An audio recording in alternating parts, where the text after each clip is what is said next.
Congress party అధికారంలోకి వచ్చిన తర్వాత ఇచ్చిన హామీలను తుంగలో తొక్కి మరోసారి ఓట్ల కోసం ప్రజల మధ్యకు వెళ్లడం సిగ్గుచేటని భాజపా రాష్ట్ర కార్యవర్గ సభ్యులు వట్టి మోహన్ రెడ్డి అన్నారు. నిజామాబాద్ జిల్లా ఎడపల్లి మండలంలోని కుర్నాపల్లి మంగళపహాడ్ గ్రామాల్లో పార్లమెంటు ఎన్నికల్లో భాగంగా భాజపా శ్రేణులు ఇంటింటికి తిరుగుతూ ఎన్నికల ప్రచారం నిర్వహించారు. గత 5 సంవత్సరాలు పార్లమెంట్ సభ్యుడిగా ఉన్న ధర్మపురి అరవింద్ పట్టణాలలో ఉన్న వసతులను పల్లెల్లో ప్రజలకు అందుబాటులోకి తేవాలనే సంకల్పంతో రూర్బన్ పథకం ద్వారా ఎడపల్లి మండలానికి నిధులు తీసుకువచ్చి అనేక అభివృద్ధి పనులను చేశారని అన్నారు. అలాగే కేంద్ర ప్రభుత్వం ప్రవేశపెట్టిన సంక్షేమ పథకాలను చేసిన అభివృద్ధి పనులను ప్రజలకు వివరించారు.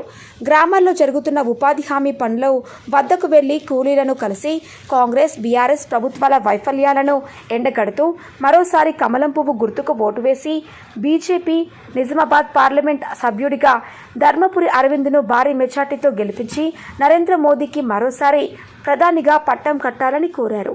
కార్యక్రమంలో మండల అధ్యక్షుడు కోలా ఇంద్రకరణ్, అసెంబ్లీ కన్వీనర్ కుర్రెల శ్రీధర్, నాయకులు రమణ, గెంట శ్రీనివాస్, బాలరాజ్ గౌడ్, సురేష్, శ్రావణ్, పరశురాం తదితరులు పాల్గొన్నారు. పార్లమెంటు ఎన్నికల్లో భాగంగా పార్లమెంట్ అభ్యర్థి ధర్మపురి అరవింద్ గారిని ఎన్నికల్లో గెలిపించాలని ఈరోజు ఠానాకలాన్ మంగళపాడు గ్రామాల్లో ఉన్నటువంటి కుర్నాపల్లి గ్రామాల్లో ఉన్నటువంటి రైతులతోటి, యువకులతోటి, ఉపాధి హామీ కార్మికులతోటి అందరితోటి కూడా భారతీయ జనతా పార్టీ తరఫున మేము ప్రచారం చేస్తూ ఉన్నాం. ఎక్కడికి వెళ్ళినా కానీ మంచి స్పందన ఉంది. రాముడి అక్షంతలు ఇచ్చినటువంటి నరేంద్ర మోడీ మన భారతదేశంలో అయోధ్యలో రామ మందిరం నిర్మాణించినటువంటి నరేంద్ర మోడీకి ఓటేయాలని చెప్పేసి మహిళలు, యువకులు అందరూ కూడా అన్ని వర్గాల వారు కూడా ఓటు నరేంద్ర మోడీకి కమలం పువ్వు గుర్తుకు ఎంపీ అభ్యర్థి అరవింద్ ఓటేస్తామని చెప్పేసి అందరూ కూడా చెప్తా ఉన్నారు. చాలా సంతోషకరం.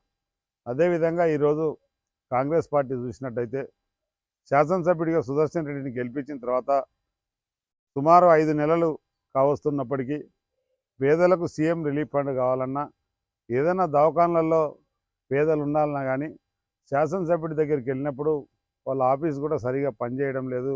ఎక్కడ కూడా సీఎం రిలీఫ్ ఫండ్లు బోధన్ నియోజకవర్గానికి రావడం లేదు.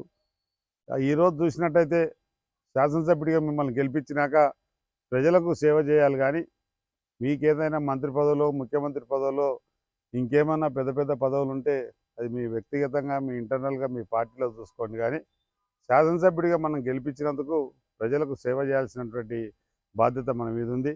కాంగ్రెస్ పార్టీ హామీలు చూసినట్టయితే ఈరోజు ఏదో బస్సులో మహిళలకు ప్రయాణం చేయడానికి ఉచితంగా టికెట్లు ఇస్తున్నామని చెప్పేసి చోటా మోటా పనులు మాత్రమే చేస్తున్నారు. కానీ ముఖ్యంగా 2 లక్షల రుణమాఫీ రైతులకు రుణమాఫీ కాలేదు. గత నవంబర్ ఎన్నికల్లోనే 500 రూపాయలు బోనస్ ఇస్తామన్నారు. ఆ రోజు నవంబర్, డిసెంబర్లో పంటలు పండినటువంటి వాటికి బోనస్ రాలేదు. ఈరోజు ఏప్రిల్, మే మాసంలో ఇప్పుడు ఉన్నటువంటి ఈ పంటలకు 500 రూపాయలు బోనస్ రాక ఒక రైతు ఒక క్వింటాలకు ఖరీఫ్లో 500, రబీలో 500, ఒక క్వింటాలకు 1000 రూపాయలు రైతు నష్టపోతూ ఉన్నాడు. ఒక ఎకరాకు 30 క్వింటాలు పండినప్పుడు 2 పంటలంటే ఒక రైతుకు 60,000 రూపాయల వరకు నష్టం జరుగుతూ ఉంది. రైతులందరూ కూడా బాధపడతా ఉన్నారు. కాబట్టి అదే రకంగా గత టీఆర్ఎస్ ప్రభుత్వం మోసం చేసింది. 1,00,000 రూపాయలు రుణమాఫీ చేస్తా అని చెప్పేసి కేవలం 25% మందికే రుణమాఫీ 1,00,000 రూపాయలు చేయడం జరిగింది. మిగతా 75% దాన్ని ఆ రుణమాఫీ ఈ కాంగ్రెస్ ప్రభుత్వం చేయాలి. ఎందుకంటే 25% మందికే రుణమాఫీ జరిగినప్పుడు 75% లబ్ధిదారులకు రుణమాఫీ జరగలేదు. కాబట్టి అప్పుడు టీఆర్ఎస్ ప్రభుత్వం మోసం చేసిన 1,00,000 రూపాయలు మీరు ఇస్తారన్న 2 లక్షలు కలిపి ఎవరికైతే గతంలో 1,00,000 రూపాయలు రుణమాఫీ కాలేదో ఈ 3 లక్షల రూపాయలు రుణమాఫీ చేయాలని చెప్పేసి మేము ప్రభుత్వాన్ని డిమాండ్ చేస్తూ ఉన్నాం. ఈరోజు మీరు అనొచ్చది టీఆర్ఎస్ ప్రభుత్వ వాగ్దానం అని. ప్రభుత్వం ఏదైనా అక్కడ రాజ్యాంగం మీద ప్రమాణం చేసినటువంటి వ్యక్తులు ఇచ్చినటువంటి మాటను ప్రభుత్వం తదుపరి ప్రభుత్వాలు ఎవరు వచ్చినా కానీ దాన్ని మాత్రం చేయాల్సిందే. ఈరోజు టీఆర్ఎస్ ప్రభుత్వం చేసిన కాళేశ్వరం అప్పు మీద వడ్డీ మీరు కడతలేరా? లేదు, కాళేశ్వరం ప్రాజెక్ట్ అప్పు టీఆర్ఎస్ ప్రభుత్వం చేసింది, ఈ అప్పు మేము కట్టమని చెప్పి మీరు చెప్పగలుగుతారా? అదే రకంగా రైతు విషయం వచ్చేవరకంటే టీఆర్ఎస్ ప్రభుత్వం మోసం చేసిన దాన్ని మీరు చేయాలి, మీకు ఇచ్చినటువంటి బాధ్యత అని చెప్పేసి కూడా మేము ప్రధానంగా డిమాండ్ చేస్తూ ఉన్నాం. ఇప్పటికైనా కాంగ్రెస్ ప్రభుత్వం కళ్ళు తెరిచి గ్రామాల్లో ఓట్ల కోసమే తిరగకుండా గ్రామంలో మౌలిక వసతులు ఏమి లేవు, ప్రజలు ఏ రకంగా ఇబ్బంది పడుతున్నారు, కొన్ని ఇళ్లకు నీళ్లు రాక ఇబ్బంది పడుతూ ఉన్నారు, కొంతమందికి అయితే కొత్త రేషన్ కార్డు లేక ఇబ్బంది పడుతూ ఉన్నారు, పిల్లలకు ఉద్యోగాలు రాక ఇబ్బంది పడుతూ ఉన్నారు. ఇటువంటి సమస్యల మీద దృష్టి పెట్టి మీకు ఓట్లేసి గెలిపించినందుకు ప్రజల సంక్షేమాన్ని మీరు కాపాడాలని చెప్పేసి నేను కోరుతా ఉన్నాను.